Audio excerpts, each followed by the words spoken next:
Hi, I'm Andrew Kelble. I am a co-founder of Aqual Games and Smiley Face Up Productions. I am playing Zio for Heroes Play, who is a half-elf, though he doesn't know it, and he's a warlock. Well, I guess my story starts when I was 2 or 3 years old. I was found at the gates of some city. I don't remember the name.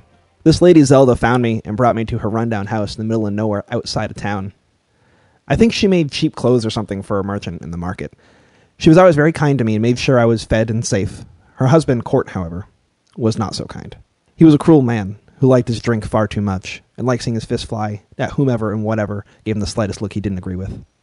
I remember the looks in people's eyes as we would go into town, and I tried not to notice the bruises and scrapes on Zelda. She always kept me away from Court, which obviously was brave on her part, but it also meant she took pain for two. It was around this time when I started hearing this voice in my head, which Zelda insisted was just nerves. Then there was this one night, about 6 years ago, almost 7 now. I only really remember fire and a black sword. When I came to, our house was burned, but still standing. There was a black sword, decent in length, little to no handguard, and a heavier curved tip. As I explored my home, I found Court and Zelda on our floor in the living room. They were... I had been living off what little food had remained in the house, starving and alone. A group of people started coming inside. It was then I met this quirky half-elf named Till. I was 8 when I met him. He had bold opinions on the world and experience to back it up. His stories were entrancing, and most importantly, thanks to his actions, he offered a life away from the mess that I knew. We said goodbye to his old adventuring group. Not sure why. They seemed nice enough. Till's kindness reminds me of Zelda, though between the sarcasm, crazy stories, and strange etiquette, few would believe me. But I know he would take care of me when it counted. He took me under his wing, encouraging me to try new things and learn what I can do, how to survive. We performed in towns and cities all over Aurifel, meeting thousands of new people, spending countless hours training. He even tried to put together a skunk circus once, which I told him was never going to be a good show. I swear I can still smell the spray. He even claimed that they had been fixed somehow. Of course, I believed him. That was the month we also had fleas. I think they came from the skunks, but Till insists that it couldn't have happened because he checked them himself. Over the years, I learned to hone my skills with my finely edged black falchion. I added a shield for protection and learned some magic. Whenever I learn something new, I get the strange look from Till, as if to ask, how the hell did you do that? But I couldn't answer the question if I tried. I still hear the voice in my head, but I dare not mention that to Till. He might laugh at me. Hi, I'm Bill Leetch. I am a co-founder of Aqual Games and Smiley Face Up Productions, and for Heroes Play, I am playing Till Notlin, a half-elf bard.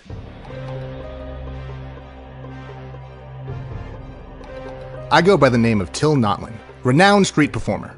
Well, known street performer. Look, I do okay for myself.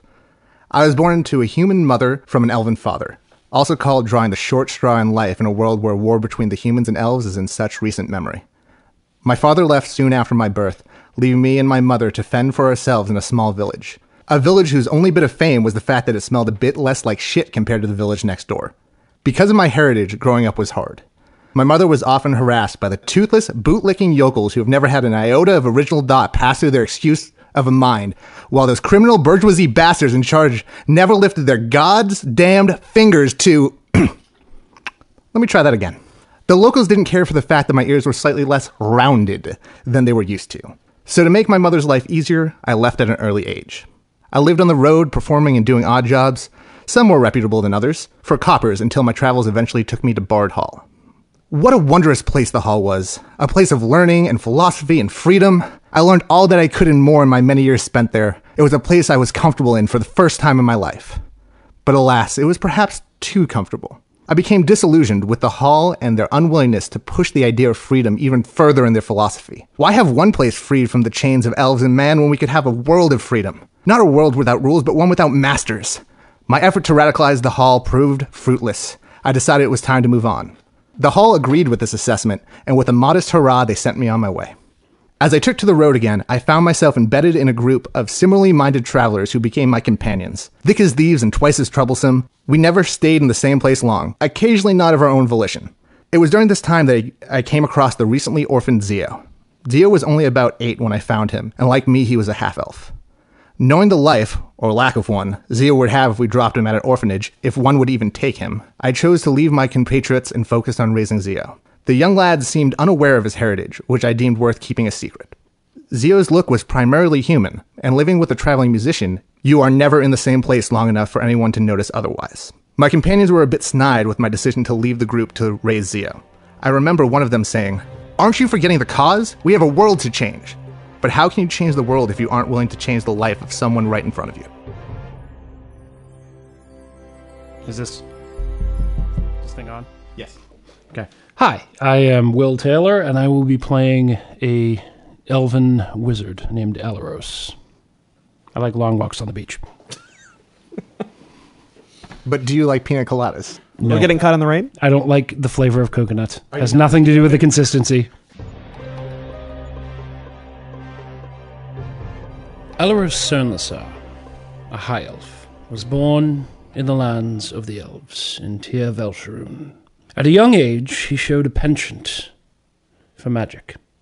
The son of an affluent merchant in the elven city, he had the money to school his son in what he sought. When Alaros was educated in the practices and safe practices of magic, it wasn't enough for him. He sought the secrets, and he sought the answers to the questions that he should not ask of the elven capital. Soon after the masters had realized this, they had ended Alaros's tutelage in magic. Thus his father was disappointed. His mother fully believed that Alaros would find his own path in life. And finally Alaros had decided that it was time to find his own path in life. Left the elven lands. He had questions about the war between the elves and men, thought there was a more simple answer to the conflict. And when he left everything behind him, decided to adopt a slightly different persona, act the buffoon a little bit more. Finally, he had traveled the lands for probably about a week, outside of the elven nations, and ran into a group of pilgrims, human pilgrims. And among those pilgrims, he ended up finding acceptance, no matter what his race was and how pointy his ears were. And while in the company of those people, he met a woman named Maeve, a young woman who followed the teachings of some god or other. He knew nothing about it and really didn't care. He spent many nights conversing with her and trading stories of what he had learned versus stories of what she had seen as a pilgrim. And then one fateful night, it ended that Alaros was in meditation and the pilgrims were asleep. They were beset upon by roving bandits who believed in the human cause as opposed to the elven one. The pilgrims were locked away in cages, and Alaros was punished night after night, beaten for his heritage, for a heritage he did not fully believe in. And finally, one night he had grown angry and tired of the mistreatment, summoned the arcane powers and killed the two men with arcane fire who had beaten him every night. This gave him enough time to get the keys to the cages. When he found those keys, he freed the pilgrims, he freed Maeve. However, there were more of these bandits coming, and Alaros knew that he would have to separate with them. And with a kiss from Maeve, emboldening his courage, he distracted them and led them off in a different direction. When he finally had lost the bandits, he had remembered one place that she had spoken of that was kind and fun and peaceful. Avron's orchard. So he traveled off towards the orchard to possibly find some answers, maybe to find some peace. And now he wanders, seeking to strengthen his arcane powers, and perhaps be of aid in the future if another war is to occur. Hi there, Scott Brundage here, resident movie quoter and bizarre trivia expert. Though I do suffer from occasional bouts of CRS, I'm looking forward to... Wait, why are we here again? Right. I'm here to play Corvin Longstrider, a human male fighter. The name's Corvin Longstrider. I'm a former soldier and cavalryman in King Tiberian's army. I was raised on a horse farm and at an early age developed a strong ability to know how to bring out the best in horses we trained. As I grew older, this talent was noticed by members of the king's army, who would come to purchase horses to be trained for combat. My natural abilities allowed me to move up in the ranks quickly, and my talents made me first pick for choosing groups to go out on patrol. Other than the occasional band of outlaws and thieves, the country was relatively tame. It wasn't until I moved to a regiment that was stationed alongside the main trade routes between Strongheim, a dwarven city, and Avron's Orchard, a lovely little settlement that makes a truly superb apple brandy, that I saw more action. The road was constantly patrolled, as it was a prime target for raiding parties and desperate men, but also other things as well. It was during one such patrol that I came across a group of kobolds that ambushed a dwarven trade caravan. 2 dwarves already lied dead on the road, and 3 more were already being overwhelmed by the small reptilians. We rode forward and engaged the enemy, trampling the few that were on the road and knocking the others from the wagon as we passed.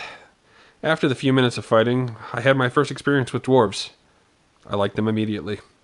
After helping them to gather their fallen, we helped clear the road and resecure their goods. I would travel with this group many times along the road, and unlike some of my fellow soldiers, I found their company most welcome. They said what was on their mind, no matter the situation, and I respected that. And the language grabbed my attention immediately. Bold and loud, I needed to learn at least some of it, so I would converse back and forth with the wagon leaders as we rode along. Of course, they started me off with the crudest parts of their language, as usually they're the most spoken around the caravan. I took it to it naturally, and it made my job much easier being able to talk to everyone along my route. After a while, the route became rather monotonous and boring. Our apparent success in battle had driven off all but the most desperate attackers, and even soon that stopped. It became the same thing day in and day out, back and forth, and I soon grew tired of it. Like a horse penned up in the same place for too long, I needed a change. I decided that I should set out on my own. Although I loved the army, I needed the freedom to go where I wanted, and I wouldn't get that here. I resigned my commission and bid my fellow men a fond farewell, and now I'm free to go and seek adventure where I want, help who I want, and live my life my way. My specialization in the mounted combat and heavy armor and spears should serve me well in my efforts, and hopefully some others as well. Now my journey's brought me back to Haverin's Orchard, the furthest place I've ever been from. Everything from here on out will be new. Time to see what's out there. Hello, my name is Craig. I will be serving as the DM, the creator of the world of Arafel and the Kingdom of Eldamar. Thank you. And welcome to Heroes Play.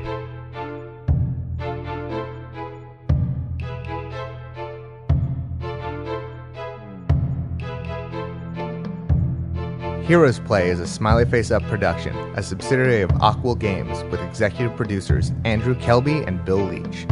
Visit aquilgames.wixsite.com/aquilgames for more information.